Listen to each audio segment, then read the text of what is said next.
नमस्कार दोस्तों, home coaching संस्थान रानीगंज गरा में आप सभी का स्वागत है। यह संस्थान उत्तर प्रदेश राज्य में प्रतापगढ़ जिले में रानीगंज गरा में स्थित है। एक छोटा सा बाजार है, यहीं पे स्थित है। तो आज हम अपने संस्थान की कुछ उपलब्धियां बताना चाहते हैं। हमारे संस्थान से बहुत सारे प्रतिभाशाली छात्र हमारे साथ बैठे हैं, जिसमें हमारे दाहिनी तरफ पंकज सिंह है, मोहनगंज में इनका घर है, और इधर सौरभ तिवारी है, यहीं आस पड़ोस में घर है। ये है ब्रिजेश सरोज, इनका भी लोकल में ही घर है। ये है इमरान हाशमी। ये चारों विद्यार्थी बहुत ही प्रतिभाशाली हैं, और ये सभी लोग Uttar Pradesh technical university UPTU, जिसे अब जीबीटीयू कहते हैं, इसके एंट्रेंस में ऊंची रैंक हासिल किया, जिसके दम पे इन सभी प्रतिभाशाली छात्रों का चयन सरकारी इंजीनियरिंग कॉलेज में हुआ, ऊंचे रैंक वाले कॉलेजों में। सौरभ तिवारी आरईसी सोनभद्र में पढ़ रहे हैं, और ब्रजेश सरोज जो है आरईसी बांदा में पढ़ रहे हैं। इमरान हाशमी आरईसी आजमगढ़ में पढ़ रहे हैं, और हमारे बगल पंकज जो है वीर बहादुर सिंह पूर्वांचल यूनिवर्सिटी से बीटेक कर रहे हैं जौनपुर में। सभी विद्यार्थी बहुत ही प्रतिभाशाली हैं। तो आज हम इन लोगों को जानना चाहते हैं। माई सेल्फ, मेरा नाम सूरज सिंह है। आज हम जानना चाहते हैं, मैं यही अपने होम कोचिंग संस्थान में पढ़ाता हूँ, तो इन बच्चों ने कैसे जो है ग्रामीण पृष्ठभूमि के होकर के भी गांव में रहते हुए इन्होंने बीटेक करने का जो है इंस्पिरेशन कैसे आया, और वहां पर ऊंचे मुकाम पे पहुंचे कैसे, और इन लोगों के माध्यम से जानेंगे कि बीटेक की दुनिया क्या है, कैसे वहां पढ़ाई होती है। इससे पहले जब ये लोग गांव में थे, इनका क्या सपना था, अचानक बीटेक में एंट्रेंस हो गया, अभी सपना क्या है, आगे क्या करेंगे, और ग्रामीण पृष्ठभूमि के बच्चों के लोग क्या संदेश देंगे। तो वन बाय वन करके हम सबसे जानकारी एकत्र करेंगे। तो सबसे पहले हम ब्रिजेश सरोज से जानना चाहेंगे कि ब्रिजेश, कृपया अपना इंट्रोडक्शन दीजिए श्रोताओं को, और खास करके ग्रामीण पृष्ठभूमि के बच्चों को। आपकी जर्नी क्या थी पढ़ाई लिखाई की, और अभी भविष्य में आप कहाँ हो, क्या कर रहे हो, आगे क्या करना है, कृपया आप बताइए। मेरा नाम ब्रिजेश सरोज है। जैसे कि सर ने बताया, से बोलिए। जैसे कि सर ने बता दिया है काफी कुछ कि हम इस समय आरईसी बांदा से ग्रेजुएशन कर रहे हैं, बीटेक कर रहे हैं। तो यहाँ तक हम कैसे पहुंचे अपने जर्नी, इसके बारे में हम बताते हैं। सर, हम आपको बताएं कि क्लास 8 तक हम वही ग्रामीण में ही एक स्कूल था, उसमें पढ़े थे। फिर वहां से निकलना हुआ, किस कारण से निकलना हुआ, ये कारण था कि फीस उसकी कुछ ज्यादा बढ़ गई थी सर। वही से प्राइवेट कॉलेज था, वो बढ़ाते चले जा रहे थे। तो हम 3 भाई बहन पढ़ते थे उसमें, तो एक कमाल करना होता था उसमें, तो कुछ कम नहीं हुआ, इसीलिए सर वहां से छोड़ के केपी कॉलेज में आए। यहाँ से सर 9th में पढ़े, 9th 10th कुछ पढ़ते थे। तो उस समय देखते थे सर आस पास में पुलिस चलती थी, कहते हैं, तो दिमाग में ये आता था कि यही सबसे बड़ी नौकरी शायद होती है। तो याद आता था कि पुलिस बनना है। तो कुछ दिन कुछ आगे और पढ़े तो कुछ और देखते थे, तो यानी कि ये इससे बड़ा सर ये होता है, तो ये करना है। तो इससे चलता था सर। 10th बीत गया, उसके बाद 11th में आए, तो एक दोस्त जो बाद साथ में ही है, इमरान हाशमी, से मुलाकात की सर 11th में इमरान कुछ बताया था सर, उतना ध्यान नहीं दिए, छोड़ दिए थे। बता रहा था कि ऐसे ऐसे सर करते हैं हमारे सर, फिर छोड़ दे, उतना ध्यान नहीं देते थे। हम कहते, हम ये सोचते थे कि सर अगर हम इधर चले जाएंगे तो मेरा परसेंटेज कम हो जाएगा। ये उस समय केवल ये रहता था कि 12th में अच्छे परसेंट लाना है, बहुत ज्यादा लाना है, ये करना है, वो करना है, और कुछ नहीं, केवल यही रहता था कि मार्कशीट पे अच्छा परसेंट आ जाना, ये सोचते थे उस समय। जब इमरान मिला तो बताया कि ऐसा ऐसा होता है। हम कहे क्या होता है जो यस सर, ये बताया, इमरान ने बताया कि जैसे कि तुम पढ़ते हो, तो ये पढ़ते हो, तुम सही चीज से पढ़ो, ताकि तुम एक एग्जाम बताया सर कि जेईई मेंस के बारे में बताया इसने कि ये सब कर सकते हो, ये सब हमें पता नहीं क्या क्या बता रहा है सर, हमें समझ नहीं आ रहा। हम उस समय ये सोचे हम अगर ईमान के चक्कर में पड़ेंगे तब मेरा ये 12th का खराब हो जाएगा। एक दो दोस्त मेरे साथ में थे जो मेरे साथ ही पढ़ते आते जाते थे, कहते थे नहीं नहीं इस समय जो पढ़ रहे हो वही पढ़ो नहीं तो खराब हो जाएगा, इमरान पता नहीं क्या बता रहा है। जबकि इमरान उस समय बहुत अच्छा बता रहा था, जो भी बता रहा सर जेईई मेंस के बारे में बढ़िया से बता रहे, कह रहा था तुम इतना पढ़ते हो, जितना मेहनत करते हो इतना अगर सही तरीके से करो तो तुम्हारी ये जो मेहनत का वो है एक अच्छे तरीके से तुम्हारा फल मिलेगा उसका। तो सर हम छोड़ दिए, हमें पता नहीं क्या कह रहा है, कुछ नहीं इसकी बातों के लिए। तब सर 12th में आ गए, 12th में एग्जाम हो गया तब लास्ट में इमरान के पास हम कॉल किए, हम कहे अब क्या कर रहे हो इमरान, तो बताया हम तो सर के साथ ही हैं।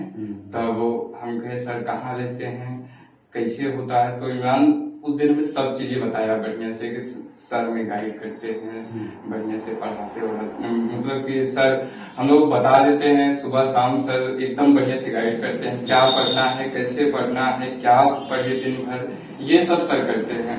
ठीक है, तब ये हमें अपने पास बुलाया तो सर हम अपने घर से फिर आए। तो आपको जानकारी दे दें कि जो ओम कोचिंग है रानीगंज गढ़ा में स्थित है, प्रतापगढ़ शहर यहाँ से लगभग 20 किलोमीटर दूर है। तो ये ब्रजेश जो है 20 किलोमीटर साइकिल चला के कोचिंग आते थे, तो इनकी मेहरबानी है कि इतना इन्होंने मेहनत किया और आज जहाँ भी अपनी मेहनत के दम पे हैं साइकिल से आते जाते थे और कड़ी धूप में आए गए। तो ब्रजेश कंटिन्यू करिए, आप क्या बता रहे थे। फिर उसके बाद सर इमरान जब बता दिया तो सर हम आए तो इमरान सर आपसे मैं बात करवाई, सर आपसे मुलाकात हुई। उस दिन से सर कुछ पढ़ने का बढ़िया एक लक्ष्य में सर आप बताए ये IIT क्या होता है, मेंस क्या होता है, तो BHU की भी बताए इसके बारे में क्या होता है, कैसे होता है, सब ये जानकारी सर हमें यहाँ से मिली, ओम कोचिंग संस्थान से, यहाँ से मतलब कि सब क्या क्या होता है, कैसे होता है। सर आपने बताया कि तुम क्या करना चाहते हो, तब वो सर हम बताए थे कि जेईई मेंस करना है। तो जेईई मेंस उस समय सर आप जैसे बता दिए उस समय लगा जेईई मेंस कर जाएंगे। सर जेईई मेंस तो ज्यादा टफ हो जाता था सर, ज्यादा टफ लगने लगता था कुछ करते करते। पर सर BHU और UPTU का सर पढ़ते थे बढ़िया से, इमरान और सौरभ पंकज सब रहते थे साथ में, सर पढ़ते थे। फिर ज्यादा बढ़िया एग्जाम हुआ, रैंक आई और अंत में आपको कॉलेज मिल गया। और आपका वाकई में संघर्ष बहुत ही स्ट्रगलफुल रहा और आपने बहुत ज्यादा स्ट्रगल किया है और पूरा डेडिकेशन दिखाया है। बहुत ही पिछड़े बैकग्राउंड से हैं और इन्होंने जबरदस्त संघर्ष किया और आज एक बहुत ही बेहतरीन कॉलेज में है। आपको आज कैसा फील होता है जहाँ पे पढ़ाई लिखाई कर रहे हैं? सर वहाँ तो अच्छा ही फील होता है कि इतने पे आ गए, पर इतने पे सर जब यहाँ पहुँच जाए तो लगता है कि थोड़ा बहुत मेहनत की हो तो सर और ऊपर चले जाए। वो तो जाहिर सी बात है भाई, ये तो ऊपर जाने की तो कोई लिमिट नहीं है, पर फिर भी आप जहाँ से हो, जिस भी बैकग्राउंड से थे आप, समय रहते इमरान ने जानकारी। Yes sir. क्या कहना चाहेंगे उन बच्चों को? बहुत सारे ब्रिजेश ऐसे होंगे जो गांव देहात में होंगे, उनके अंदर टैलेंट भी है, जबकि आज सूचना टेक्नोलॉजी का दौर है, फिर भी वो अभी भी परंपरागत पढ़ाई कर रहे हैं। ऐसे बच्चों के लिए आपका क्या संदेश है ब्रिजेश? सर ये तो सर अब इस समय तो बच्चों को लगता है कि सर कि जैसे हमें लगता था कि केवल बोर्ड कर लें, केवल एक मार्कशीट मिल जाएगी अच्छे तरीके से, उस पर बढ़िया परसेंटेज लग जाएगा, 80, 85, 95 इतना सब हाई फाई आ जाएगा। तो पर सर उसका कुछ उतना इफेक्ट पड़ता नहीं है। एक तरीके से अगर हम पढ़ते हैं बढ़िया तरीके से, किसी अपना एक गोल तय करके उस हिसाब से अगर हम पढ़ते हैं, अगर छोटे बैकग्राउंड के बच्चों को ये बातें बढ़िया से बताई जाए, उनको सब सही समय पर सही जानकारी दी जाए, तब सर बढ़िया से हो सकता है। बिल्कुल। तो ब्रिजेश, आप ग्रामीण पृष्ठभूमि के बच्चों को क्या संदेश देना चाहते हैं यहाँ से, इस मंच से? यहाँ से हम यही कहना चाहते हैं जैसे कि आसपास यहाँ अजगरा के जितने भी बच्चे हैं, ना सर, पहले तो सर बेसिक क्लियर करना होता है। बेसिक क्लियर करने के लिए तो यहाँ सर यहाँ हम संस्था कोचिंग से सर कंडक्ट कर सकते हैं, यहाँ पर ज्वाइन कर सकते हैं सर। यहाँ पे तो सर बेसिक तो क्लियर हो सकता है बढ़िया से, बेसिक से एडवांस लेवल तक का सर बढ़िया से सब बता सकते हैं पूरा बढ़िया से। इसके साथ ऑनलाइन का भी सहारा ले सकते यस सर, ऑनलाइन मटेरियल तो सर आप बताते हैं कि कैसे कैसे यूज करना है, क्या कैसे करना है, कैसे पढ़ना है। तो ब्रिजेश ये बताइए, आप तो बहुत ज्यादा बैकग्राउंड पिछड़े बैकग्राउंड से हो, तो आप अपना फीस वगैरह कैसे भर पाते हो? तो और अगर कोई गांव का बच्चा बीटेक करने की सोच रहा है तो क्या वो वहाँ फीस भर सकता है? यस कृपया सजेस्ट करिए।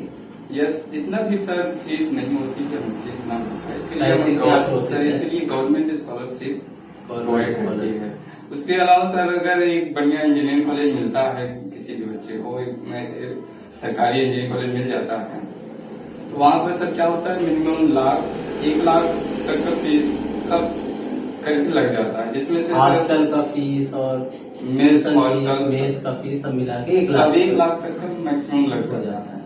तो जिनमें से सर गवर्नमेंट की तरफ से 70,000 तक का वापस 70,000 रुपए इनको स्कॉलरशिप मिल जाता है। Yes. बचत 30,000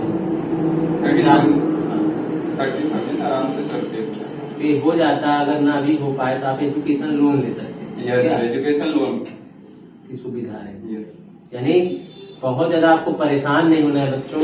अगर आपके पास फीस की समस्या है तो गवर्नमेंट की तरफ से जो स्कॉलरशिप मिल जाती है, इसकी वजह से आप अपनी पढ़ाई कर ले जाएंगे।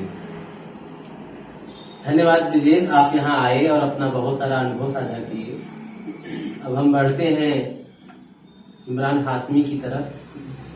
तो कृपया इमरान, आप अपने बारे में भी कुछ विस्तार से बताइए और ग्रामीण पृष्ठभूमि के बच्चों को ध्यान में रखते हुए उनको क्या संदेश देना चाहते हैं, कृपया इस बारे में भी बताइए। Hello everyone. My name is Imran Hasmi and currently I am pursuing Bachelor's of Technology from Rajki Engineering College, which is situated in Azamgarh. So currently I am in 3rd year from Information Technology branch.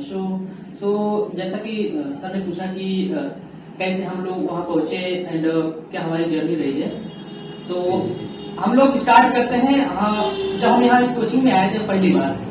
तो class 10th में महासी inter college में हम लोग पढ़ाई करते थे। Then वहाँ पे हम सौरभ से मिले। तो सौरभ इस कोचिंग में पहले से पढ़ते थे।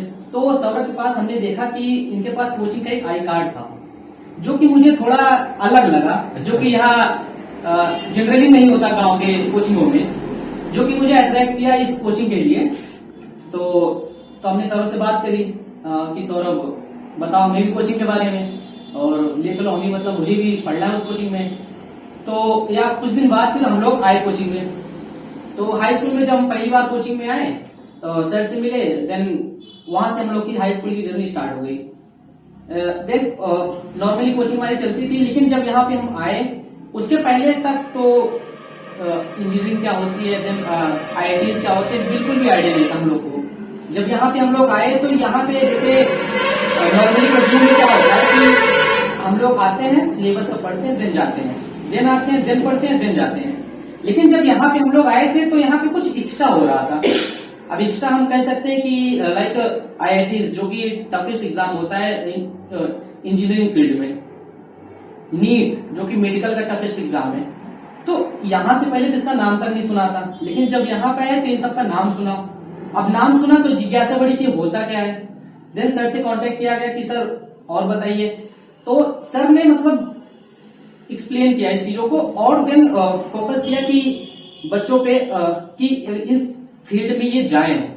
तो हम लोगों ने फिर डेली वही होता था कि आते थे, कोचिंग में पढ़ते थे। स्टार्टिंग में तो बहुत ज्यादा मतलब IITs पे फोकस नहीं किया जाता था, सिलेबस का पढ़ते थे, ओवरव्यू दिया जाता था ताकि बच्चों के इंटरेस्ट आए इसमें। स्टार्टिंग में ही बहुत ज्यादा पढ़ाया नहीं जाता था, फोकस किया जाता था और बेसिक्स को क्लियर किया जाता था। एक टाइम के बाद जब हमारा बेसिक्स क्लियर हो गया, देन सर ने मतलब हमारी दूसरी सीढ़ी चढ़ाई कि हाँ ये एग्जाम होता है, ऐसे तैयारी की जाती है, ये सिलेबस होता है इसका। तो उसके बाद फिर हमारा हाई स्कूल एग्जाम हो गया। 11th में हम लोग आ चुके थे। तो 11th में क्या हुआ कि हमारा हाई स्कूल यहाँ पे हो चुका था। तो सर ने मतलब हम 3-4 लोगों से मतलब बात करी, तो हमने सर से मतलब रिक्वेस्ट किया कि सर मतलब हम लोग का कोई ऐसा जगह दीजिए जहाँ पे हम लोग रह करके अच्छे से प्रिपरेशन कर सकें। तो सर ने एक सेपरेट जगह ढूंढी जहाँ पे हम लोग रह करके पूरे 2 साल 11th एंड 12th हम लोगों ने जम के तैयारी करी। एंड उन बीचों में बहुत सारी प्रॉब्लम्स आई, लाइक हम लोग को खाना बनाना तक नहीं आता था, लेकिन जब वहां पे गए तो सर ने हम लोग को खाना बनाना तक सिखाया है। और पढ़ाई में जो जो प्रॉब्लम्स आई है, लाइक हम लोग कॉलेज भी ज्वाइन करना होता था, तैयारी भी करनी है, तो उनमें कैसे तालमेल बनाया जाए उन चीजों को भी सर ने सिखाया। एंड स्टार्टिंग में क्या था कि इंटरनेट तो इतना ज्यादा अवेलेबल नहीं था। 2018 में जब हम लोग हाई स्कूल पास किए थे उस टाइम में बहुत ज्यादा प्रॉब्लम्स आती थी कि इंटरनेट कैसे मिलेगा, कहाँ से तैयारी करेंगे। देन सर ने मतलब कहीं से जुगाड़ करके एक हार्ड डिस्क में केमिस्ट्री के लेक्चर्स लेकर के आए कहीं से अपने किसी फ्रेंड से। वो दिन हमें भी अभी भी याद है कि सर 50 किलोमीटर दूर जाकर के वो वीडियो लेकर के आए थे हम लोग के लिए, सिर्फ हम लोग के लिए। सो इतना कौन करता है, तो इसलिए हम बहुत बहुत आभारी हैं सर के कि आज जो भी हम लोग हैं सर की वजह से है।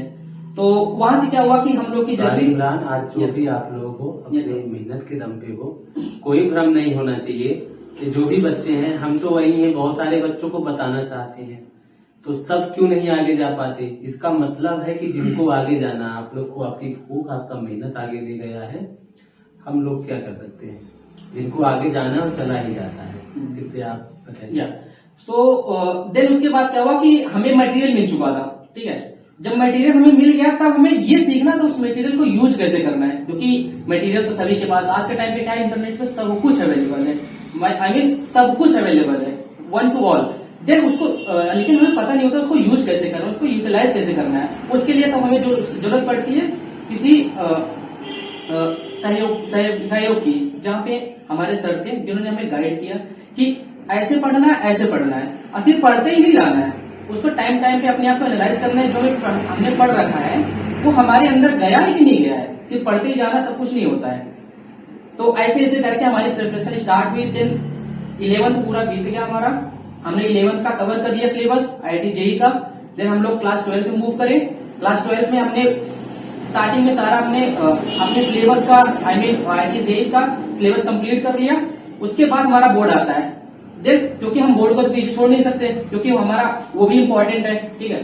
तो हमने क्या किया, बोर्ड के 1 महीने पहले सर ने उसके लिए भी गाइड किया। ये नहीं कि सिर्फ हम प्रिपरेशन कर रहे हैं IIT JEE का तो बोर्ड को भूल जाए, सर ने हमें बोर्ड के लिए भी गाइड किया कि बोर्ड की तैयारी कैसे करनी है। बोर्ड एग्जाम के 1 महीने पहले सर ने हम लोगों को एकदम अच्छे से प्रीवियस ईयर पेपर सॉल्व कराए, गाइड किया कि कैसे पढ़ना है और कैसे एग्जाम देना है, लिखना कैसे है कॉपी को, उन सबको गाइड किया।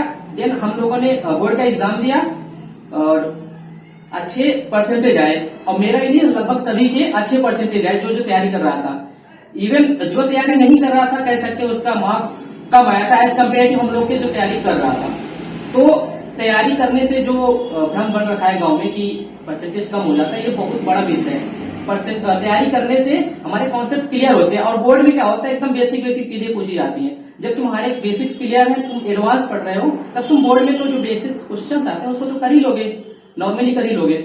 तो इसकी वजह से वहां से क्या हुआ, हमारे बोर्ड में अच्छे परसेंटेज आ गए। देन हमारा अब आता है हमारा एग्जाम्स, जो हम जिसके लिए हम लोग 2 साल से तैयारी कर रहे थे, आई मीन JEE मेंस। हम लोगों ने जनवरी में एग्जाम था, आई थिंक जनवरी में हम लोगों ने एग्जाम दिया। बेसिक मतलब डिसेंट परसेंटेज आया उस बार। लेकिन क्या होता है, JEE मेंस के उस टाइम पे 2 एग्जाम होते थे, तो उस टाइम पे डिसेंट मार्क्स है, मतलब कह सकते हैं कि मार्क्स जितने हैं तो इससे हमें कॉलेज मिल तो जाता, लेकिन जो ब्रांच हमें चाहिए थी वो ब्रांच नहीं मिल पा रहा था। तो हम लोगों ने क्या किया कि जब एग्जाम देके वापस आए, अपने आप को एनालाइज किया, पेपर को देखा कहाँ पे गलती हो रही है। लिटरली 2 साल में 12 से 14 घंटे जो हम लोग पढ़ाई करते थे, 12 से 14 साथ में बैठते थे, इतना कोई नहीं करता है, ठीक है। इसीलिए तो कहते हैं ना कि एक किस्मत वाले को ही मतलब ऐसा टीचर मिलता होगा, जो बात सही है। तो वहां से आने के बाद क्या हुआ, हम लोगों ने पेपर को एनालाइज किया, दिन कहाँ कमी रह गई है सर के साथ बैठ के एनालाइज किया। उसके बाद JEE मेंस के एग्जाम देने से पहले हम लोग का UPTU का एग्जाम होता है। अब यहाँ पे UPTU की बात आती है, ये क्या है, उत्तर प्रदेश टेक्निकल यूनिवर्सिटी, जहाँ पे क्या होते हैं बहुत सारे कॉलेजेस हैं, गवर्नमेंट कॉलेजेस, जो कि इससे एफिलिएटेड है UPTU से। तो इसमें क्या होता है, सिंपली एक एग्जाम देना होता है, अगर हम एग्जाम क्वालिफाई करते हैं देन हमें गवर्नमेंट इंजीनियरिंग कॉलेज मिलता है। बिल्कुल आइडिया था नहीं इन सब के बारे में, जैसे हमने बताया, लेकिन सर की वजह से फिर से हमें इन सब के बारे में जानकारी मिली। उसका लेवल क्या होता है, जेईई में से थोड़ा नीचे होता है, तो हम लोगों ने इसका एग्जाम दिया, तो इसमें हम लोग का एग्जाम अच्छा गया था, ठीक है। देन उसके बाद फिर BHU, Allahabad university and other competitive exam जो कि सर के माध्यम से हम लोगों ने जाना था, उनके एग्जाम्स दिए। एंड एट द एंड जब हम लोग का सारे एग्जाम हमने दे दिया, देन हम आता है रिजल्ट पे। हम लोग का सबसे पहले आता है UPTU का रिजल्ट, जिसमें सबके लगभग एकदम अच्छे रैंक्स आए थे, जिसके हमें एक अच्छा गवर्नमेंट इंजीनियरिंग कॉलेज मिल रहा था, साथ ही साथ मनचाहा ब्रांच मिल रहा था। उसके बाद रिजल्ट आता है BHU का। आप यकीन नहीं करेंगे, BHU में जितने बच्चे प्रिपरेशन कर रहे थे सबको एक अच्छा कैंपस सिलेक्शन सबका हो रहा था, और विदाउट एनी फीस। ये कहते हैं ना कि अगर कम नंबर होते हैं थोड़ा फीस देखो, कोई फीस नहीं, एकदम अच्छे सिलेक्शन हो रहा था, कैंपस सिलेक्शन हो गया मेन कैंपस। इलाहाबाद यूनिवर्सिटी में भी यही सीन था कि हमारा अच्छे से सिलेक्शन हो जा रहा था, लेकिन हम तो तैयारी कर रहे थे बीटेक की, तो हम कैसे BSc कर सकते हैं BHU में, जबकि जैसा कि बताया कि UPTU हमारे अच्छे रैंक्स थे, जिससे हमें अच्छा इंजीनियरिंग कॉलेज मिला। तो वहीं से हम लोगों ने अपनी बीटेक वाली जर्नी स्टार्ट करी, क्योंकि हमें अच्छे अच्छे कॉलेज मिल चुके थे। मनचाहा ब्रांच जो कि इंफॉर्मेशन टेक्नोलॉजी, जो कि कल जो आने वाला है ना, वो यही है, कंप्यूटर साइंस। क्योंकि आप लोग देख रहे हैं हर जगह टेक्नोलॉजी, हर जगह, इवन डॉक्टरी फील्ड में भी इंजीनियरिंग लगाया जा रहा है। आप देख रहे हैं सेल्फ ड्राइविंग कार आ रही है, इस समय क्या हो रहा है, टेक्नोलॉजी यूज हो रही है ना। कोई बैठा नहीं गाड़ी, लेकिन फिर भी चल रही है। कैसे चल रही है? टेक्नोलॉजी के माध्यम से। तो वो सब चीजों की वजह से हमारा इंटरेस्ट था इस तरफ, टेक्नोलॉजी की तरफ, जिससे हम लोगों ने अपनी बीटेक वाली जर्नी स्टार्ट करी यहाँ से। तो जैसा सर ने बताया कि हम जितने लोग यहाँ पे बैठे हैं सबको एक गवर्नमेंट इंजीनियरिंग कॉलेज मिल चुका था, वहीं से हम लोगों ने अपनी बीटेक वाली जर्नी स्टार्ट करी। एंड बीटेक वाली जर्नी स्टार्ट करने के बाद फिर बीच बीच में हम लोग आते रहते हैं, सर से मिलते रहते हैं। फिर वही बोलते हैं ना कि जो भी कह लो, कहां से स्टार्ट किया था, कहां पे आज हैं हम। मतलब ऐसे सोच भी नहीं सकते थे कि आज हम यहाँ पे पहुंच सकते हैं। लिटरली बता रहे हैं, मतलब बिल्कुल नहीं सोच सकते थे। क्योंकि जो लड़का गांव में रह रहा है, जिसके मतलब बैकग्राउंड इतना मतलब ऐसा है कि उसके फैमिली में कोई भी पढ़ा लिखा नहीं है, वो आज बीटेक कर रहा है, वो भी गवर्नमेंट इंजीनियरिंग कॉलेज से। आई थिंक मेरे लिए तो बड़ी बात है, बाकी आप सबके लिए तो जो भी लगे। So thank you very much sir for all the opportunity. आपने इतना मुझे अप्रिशिएट किया, बाकी आप ही अच्छे हो, तो इसलिए आपको सब अच्छा दिख रहा है। थैंक यू आप लोग, आपका यहाँ आने के लिए। आप लोग समय समय पे यहाँ आते हो, इसका मुझे तहे दिल से आभार है। इसी कड़ी में हम सौरभ से भी चाहेंगे कि अपने बारे में कुछ बताएं, और जो कुछ संदेश देना चाहते हो ग्रामीण पृष्ठभूमि के बच्चों को, उनको भी बताएं। Hello everyone, myself Saurabh Tiwari. I am currently studying in REC Sonbhadra CSE third year branch, और इसमें मैं एक एज अ वेब डेवलपर काम कर रहा हूँ। तो मैं यहाँ तक पहुंचा कैसे, मेरी जो जर्नी स्टार्ट होती है वो क्लास 8 तक तो मैं यही मतलब लोकल गांव में ही पढ़ता रहा, और उसके बाद फिर जब क्योंकि जो स्कूल था वो क्लास 8 तक ही था, तो जो टीचर थे उन्होंने, मतलब जो प्रिंसिपल थे, उन्होंने सर के बारे में बताया कि सर कोचिंग पढ़ाते, तो पापा लाके क्लास 9 में कोचिंग में करवा दिए। जब मैं आया तो मुझे ज्यादा कुछ पता नहीं था, कि मुझे ये भी नहीं पता था कोचिंग क्या होती है। बस आया और सर ने पढ़ाना स्टार्ट किया, और शुरू से ही उन्होंने एक चीज मतलब जो बताते रहे वो ये कि मतलब इंजीनियरिंग कॉलेज, मतलब सबसे पहले तो ये नहीं पता था कि इंजीनियरिंग होती क्या है, इंजीनियरिंग कॉलेज क्या होते हैं। तो क्लास 9th 10th में सर ने मतलब सिर्फ यही बताया कि इंजीनियरिंग होती क्या है, इंजीनियरिंग कॉलेज क्या होते हैं, इंजीनियरिंग में हो क्या रहा है। उन्होंने अपनी खुद की जर्नी बताई कि मेरी इंजीनियरिंग की जर्नी कैसी रही। आप समझ सकते हो, मतलब क्लास 9th और 10th से ही मतलब सर ने बताया कि उनकी जर्नी कैसी थी, इंजीनियरिंग होती क्या, मतलब सारी चीजें। उसके बाद फिर लेकिन सिर्फ ये जान लेना कि इंजीनियरिंग क्या होती है, इंजीनियरिंग कॉलेज क्या होते हैं, या फिर क्लास 9th और 10th के पढ़ लेने से मतलब इंजीनियरिंग कॉलेज तो नहीं मिल जाते ना। तो उसके बाद फिर सर का ऐसा था कि जैसे कि एक नॉर्मल होता है, अगर आप गांव में हो तो आपको यहाँ पे आप गांव में कंसिस्टेंटली जो है पढ़ नहीं सकते इंजीनियरिंग की तैयारी करने के लिए। यहाँ पर तो नहीं, लेकिन आप जब बाहर जाते हो ना तो लोग यार 12-13 मतलब कम बोल रहा हूँ 16-16 17-17 घंटे पढ़ते हैं, और गांव में आप नहीं पढ़ सकते। मैं खुद आता हूँ, अभी मैं घर पे नहीं पढ़ पाता, मैं जबकि बीटेक कर रहा हूँ उसके बाद भी, कि कंसिस्टेंटली पढ़ सकूं। तो उसके लिए आपको चाहिए होता है एक प्लेटफॉर्म और एक गाइडेंस की जरूरत होती है। और घर से सर भी कितना गाइड कर देते हैं कि मतलब घर पे कोई गाइडेंस, घर वालों को ज्यादा कुछ पता नहीं होता, क्योंकि हम खासतौर पे गांव के गार्जियंस को तो बहुत कम पता होता है कि चल क्या रहा है। उन्हें बस ये पता होता है कि 9th 10th 11th 12th कर लो, उसके बाद फिर बाहर निकल जाओ, कुछ अपनी तैयारी करो। इंजीनियरिंग के बारे में ना गांव में अभी कुछ प्रचलन है, ना ये सब, मतलब कुछ नहीं था। तो सर ने कहा कि सबसे बड़ी चीज इन्वायरमेंट चेंज करना होगा। इन्वायरमेंट बहुत ज्यादा मैटर करता है, अगर कुछ भी करना है तो इन्वायरमेंट सबसे ज्यादा मैटर करेगा। और फिर इन्वायरमेंट को चेंज करने के लिए सर हमें प्रतापगढ़ ले गए, लेकिन प्रतापगढ़ ले जाना भी इतना आसान था नहीं, क्योंकि आप सोच सकते हो कि जो 10th का बच्चा होता है वो कितना छोटा होता है। अगर गांव में आप हो तब आप समझ सकते हो कि आप 10th में हो तो कितने छोटे हो, कि आप घर से बाहर भी जाते होगे कुछ दिनों के लिए, तब भी घर वालों का ऐसा रहता होगा कि वो जल्दी वापस आओ। तो सबसे बड़ी चीज थी कि घर वालों को कन्विंस करना कि बाहर ले जाना है। तो मुझे याद है कि सर ने कितना ज्यादा मतलब क्या क्या नहीं किया पेरेंट्स को कन्विंस करने के लिए कि बाहर ले जाना है प्रतापगढ़। तो सबसे बड़ी चीज तो सबसे मतलब यहाँ एक गांव से होकर आज मैं जहाँ जो भी हूँ वो सब कुछ सर की वजह से ही हूँ। और मैं दुनिया मतलब बाहर निकल पाया, जो बाहर देख पाया वो सब कुछ सर की वजह से ही था। और मुझे आज भी याद है कि जब सर यहाँ पे ले गए तो पेरेंट्स को कैसे वहां पे मतलब उन्होंने कन्विंस किया। फिर जर्नी स्टार्ट होती है क्लास 11 से। जैसे कि बताया मेरे साथी इमरान ने, वो सारी चीजें बताई, सब कुछ वैसा ही चला एट ऑल। की जब हम लोग शुरू में गए तो सबसे बड़ी चीज, आप किसी नई जगह पे जाते हो तो ऐसा नहीं होता कि आप अपने आप को उस अकॉर्डिंग ढाल लो। बहुत जल्द सारी सिचुएशंस को अपने अकॉर्डिंग करना टाइम लगता है। तो सर ने उसमें काफी मदद की कि शुरुआत में वहां पे कैसे रहना है, क्या करना है, कैसे नहीं करना।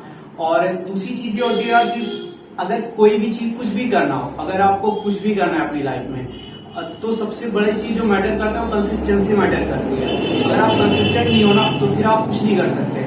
आप हो सकता है अगर आप कुछ भी करना चाहते हो, एक दिन आपने कोई मोटिवेशनल लेक्चर देख लिया और आज पढ़ लिया, यार आज तो पढ़ूंगा 10 घंटे, अगले दिन क्या हो जाएगी, खत्म हो जाएगा चीजें। तो आपको सबसे बड़ी चीज कुछ भी करना है ना तो कंसिस्टेंसी मैटर करेगा। और कंसिस्टेंसी ऐसे नहीं आ जाती, कंसिस्टेंसी के लिए आपको चाहिए एक प्रॉपर गाइडेंस। और जो प्रॉपर गाइडेंस है वो एक वही इंसान दे सकता है जिसने चीजों को देखा हो, जिसने चीजों को झेला हो। कि यार अगर कंसिस्टेंसी नहीं रही, अगर हम लोग लाइफ में अपने अनसक्सेस रहे तो फिर उससे हमारा क्या होगा। तो उसके लिए आपको चाहिए प्रॉपर गाइडेंस, जो कि हम लोग सबसे ज्यादा थैंकफुल रहेंगे सर का, जिन्होंने हमें प्रॉपर गाइडेंस दी 11th 12th में। 11th 12th में कंसिस्टेंसी सबसे ज्यादा मैटर करती है। अगर आपको कुछ भी करना है भाई, अगर आपको इंजीनियरिंग कॉलेज जाना है, अगर आपको डिफेंस में जाना है, एट ऑल किसी भी फील्ड में अगर आपको जाना है तो कंसिस्टेंसी बहुत ज्यादा मैटर करेगी। और कंसिस्टेंसी के लिए आपको एक प्रॉपर गाइडेंस की जरूरत है, जो मुझे लगता है, जो मैंने देखा, वो सर से बेहतर और कोई नहीं दे सकता। तो सबसे बड़ी चीज आपको एक गाइडेंस चाहिए। तो सूरज सर आपके यही रानी के नजगीरा में कोचिंग चला पढ़ा रहे हैं। और देखो यार, पढ़ाने का क्या है ना, पढ़ाने में टीचर ना आपको मैं ऐसा नहीं कह रहा हूँ कि कोई एक टीचर होगा जो आपको बहुत बेहतर पढ़ा देगा। मैं नहीं कह रहा हूँ कि टीचर कोई एक बेस्ट होता है। टीचर आपको हजारों यूट्यूब पे मिल जाएंगे, ऐसा नहीं कि टीचर एक बेस्ट होता है। पर वही है ना कि संसाधन तो सबके पास है, पर आप अगर उसका यूज कर पा रहे हो क्या कंसिस्टेंसी। हो सकता है आपने आज पढ़ा एक दिन, उसके बाद छोड़ दिया। तो अगर आपको कंसिस्टेंसी चाहिए तो मुझे लगता है एक गाइडेंस प्रॉपर चाहिए, जो कि शायद आपको सूरज सर दे सकते हैं। तो अगर आपको लाइफ में कुछ भी करना है, इंजीनियरिंग ही मैं कह रहा हूँ यार, अगर आपको डिफेंस में जाना है, अगर आपको कहीं पर भी कुछ भी करना है, तो आपको एक प्रॉपर गाइडेंस, और गाइडेंस के साथ साथ आपको कंसिस्टेंटली मेहनत चाहिए, जो कि एक वही आदमी करा सकता है, वही व्यक्ति करा सकता है जो चीजों को जानता हो, उस फील्ड को जानता हो कि क्या कैसे करना है। तो मुझे लगता है वो सूरज सर से बेहतर और कोई नहीं हो सकता। तो मैं मतलब अपनी इंजीनियरिंग में बीटेक में एडमिशन के लिए बस वही कहना चाहूंगा कि आज मैं बीटेक में एडमिशन ले पाया हूं तो सब सूरज सर की वजह से ही है, उनकी गाइडेंस की वजह से है, और उन्होंने जिस तरह से कंसिस्टेंसी बना के रखी उस वजह से है। थैंक यू सौरभ, आपने मेरे लिए इतनी सम्मानपूर्ण बातें की। बाकी सच ये है कि सौरभ बहुत मेधावी स्टूडेंट थे, इमरान, सारे बच्चे, ये लोग अनुसरण बहुत अच्छा किए, इनको पता था कि हम कर क्या रहे हैं। तो सारा श्रेय आप लोगों की, आपकी मेहनत को है, आप अपनी मेहनत के दम पे हैं जहां भी हैं। तो बहुत बहुत आभार सौरभ, आप यहाँ आए और विद्यार्थियों को आपने बढ़िया से बताया अपने बारे में। इससे उनको निसंदेह बहुत ही कुछ जानने को मिलेगा। इसी कड़ी में अब हम पंकज से बात करेंगे। पंकज, अपने बारे में भी कुछ बताइए, बहुत ही होनहार विद्यार्थी हैं, आप अपने बारे में कुछ बताइए। मेरा नाम पंकज सिंह है। और हाँ, ग्रामीण पृष्ठभूमि के बच्चों को भी आप संबोधित करिए। मेरा नाम पंकज सिंह है। मैं वीर बहादुर सिंह पूर्वांचल यूनिवर्सिटी में बीटेक कर रहा हूँ। इस बार अभी मैं IT थर्ड ईयर में हूँ। और अगर मैं अपनी जर्नी के बारे में बात करूँ तो मैं क्लास 8 में यहीं बगल के एक स्कूल में पढ़ रहा होता हूँ। उसके बाद 8 तक वहाँ कंप्लीट होता है। उसके बाद फिर वहाँ से जाता हूँ 9th में दूसरी जगह एडमिशन लेता हूँ। अब उसके बाद मुझे 9th में कोचिंग पढ़नी होती है। तो मैं अपने फ्रेंड सौरभ से बात करता हूँ कोचिंग के बारे में। तो सौरभ बताते हैं कि यही जहाँ हम लोग पहले पढ़ रहे होते हैं वहीं बगल में एक सूरज सर हैं जो कोचिंग पढ़ाते हैं। तो मैं उनसे बात किया तो फिर एक दिन बोले कि आज हम मिलते हैं सर से। तो सर से मिले, फिर अगले दिन से कोचिंग स्टार्ट की है पढ़ना। तो वही 9th में कम से कम जब एडमिशन ले लिया तो उसके 1 महीने तक कोचिंग नहीं पढ़ा। उसके बाद आया तो कोचिंग कम से कम 2-3 महीने पढ़ा। उसके बाद फिर क्या कहते हैं सर इंजीनियरिंग के बारे में बताना शुरू किए जो हमें पहले से नहीं पता था। तो उस बारे में बताया 9th में। फिर उतना आइडिया नहीं था इस सब बारे में इंजीनियरिंग क्या होती है। तो ये बताया। उसके बाद फिर हम लोगों ने धीरे धीरे उस समय हम ज्यादा लोग नहीं थे, केवल हम थे और सौरभ तिवारी थे जो हमारे फ्रेंड है। उसके बाद और तो 1-2 बच्चे और साथ में थे। फिर तो 9th में बस ऐसे नॉर्मल चलता रहा। 10th में फिर और लोग आते हैं, 3-4 लोग और आ जाते हैं। इमरान हाशमी, अभिनय पांडे, ऐसे करके और लोग आ जाते हैं। इससे हम लोगों की टीम बन जाती है।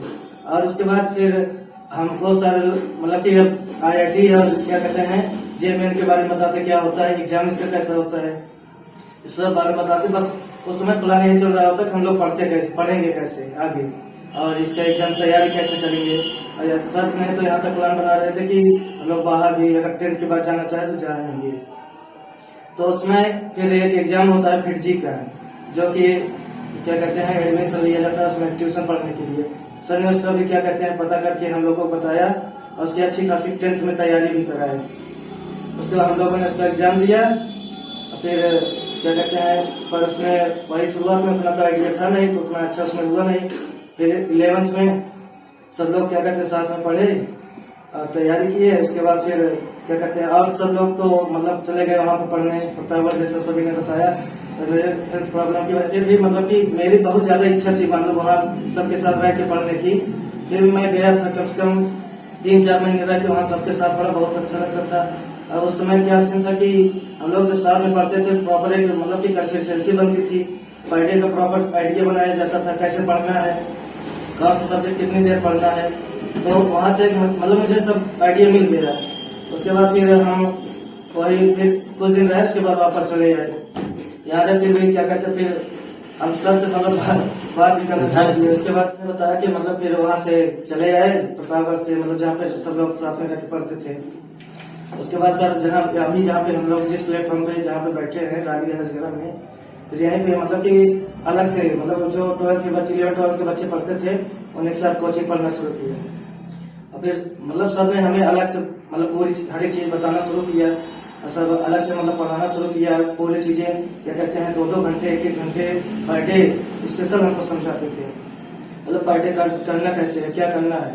हम यहाँ सर से गाइडेंस लेके घर पे जाते थे और कोचिंग में जितनी देर रहते थे जिस तरह से बताते थे पूरा यूट्यूब की सहायता से जो भी डाउट फंसता था सर से क्लियर करते थे आके। तो ये हम 11th ऐसे पढ़े, 12th में भी सेम सीन ऐसे ही चल रहा था। उसके बाद जब वहाँ पे फिर बोर्ड का एग्जाम आता है, बोर्ड एग्जाम जब शुरू होने वाला रहता है तो कम से कम 1-2 महीने पहले फिर वहाँ से सारे लोग यहीं पे आ जाते हैं। तो सब लोग साथ में फिर से पढ़ना शुरू करते हैं। फिर बोर्ड के एग्जाम देते हैं अच्छी खासी पढ़ाई करके। फिर उसके बाद क्या कहते हैं जब बोर्ड के एग्जाम खत्म हो जाता है तो फिर से हम लोग JMN से और क्या कहते हैं इंजीनियरिंग एग्जाम की तैयारी करना शुरू करते हैं। तो फिर वहाँ से सब लोग यहीं पे आ जाते हैं। तो यहीं सब लोग साथ में सुबह से 6 बजे से शाम को 6 बजे तक सर के कि निरीक्षण में हम लोग क्या कहते हैं पढ़ते थे पूरा क्या कहते हैं गाइडेंस के साथ। उसके बाद फिर एग्जाम दिए JMN का, UPTU का दिए, जिसमें हम लोगों ने क्या कहते हैं कि JMN में मेरा तो अच्छा नहीं हुआ, फिर UPTU में पर अच्छा हुआ, बढ़िया कॉलेज में मिल गया। और उसके बाद मैंने एडमिशन लिया उसमें कॉलेज में। बहुत बढ़िया पंकज, आप आए बताए। आप सबके अनुभव का जरूर ही सारे बच्चों पे बहुत अनुकूल प्रभाव पड़ेगा। और निसंदेह आपकी जर्नी प्रेरणादायक है सारे बच्चों के लिए, और आपकी जर्नी से वो बहुत कुछ सीखेंगे। और आप लोगों की जर्नी को हम अलग से वीडियो बना के खुद बताएंगे। एक एक बच्चे के ऊपर हमने रिसर्च किया, कैसे कैसे उन्होंने स्ट्रगल किया है, तो वो तो हम अलग से बनाएंगे। फिलहाल के लिए आप लोगों ने इतना सारा समय दिया और आपके अनुभव का बहुत सारा लाभ होगा। अपना सारा कीमती समय यहाँ निकालिए, इसलिए आप लोगों को बहुत बहुत धन्यवाद। बच्चों, आपसे अंत में यही कहेंगे, ये बच्चे बहुत ही नॉर्मल परिवार से हैं, बहुत ही नॉर्मल परिवार, किसी के घर में बहुत बड़ा इनकम नहीं है, पर फिर भी सारे बच्चे कैसे कैसे स्ट्रगल करके एक अच्छी लाइफ स्टाइल के साथ अपनी पढ़ाई कर रहे हैं। तो अगर ये बच्चे कर सकते हैं तो निसंदेह आप भी कर सकते हो। तो विवेकानंद जी का एक कथन है, उठो जागो और लक्ष्य की ओर बढ़ो। जो आज परंपरागत पढ़ाई कर रहे हो 11वीं 12वीं की, जिसमें आप स्कूल जाते हो, बोर्ड परीक्षा की तैयारी करते हो, इतने से करियर नहीं बनने वाला। इसके बियॉन्ड जाके आपको अदर कॉम्पिटेटिव एग्जाम्स की तैयारी करनी चाहिए, खास करके 11वीं और 12वीं में। और अगर आप मैथमेटिक वर्ग से हो तो बीटेक एक बहुत ही बढ़िया करियर हो सकता है आपके लिए।